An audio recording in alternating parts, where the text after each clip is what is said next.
Pasukan Rusia melancarkan serangan drone yang efektif terhadap angkatan bersenjata Ukraina. Berdasarkan keterangan Kementerian Pertahanan Rusia, pilot drone dari kelompok selatan menghancurkan mortir 120 mm milik angkatan bersenjata Ukraina beserta awaknya di Lozovaya.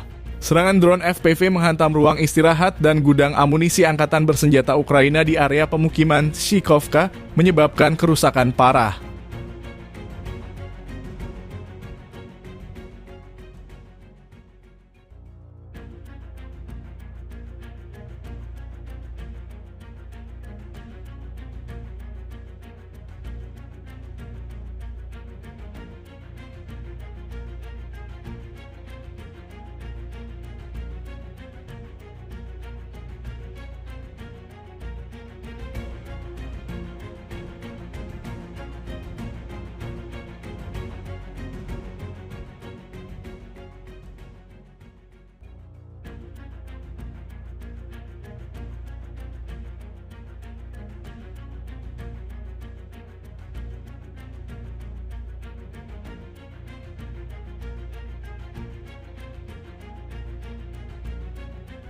Download Tribun X sekarang, menghadirkan lokal menjadi Indonesia.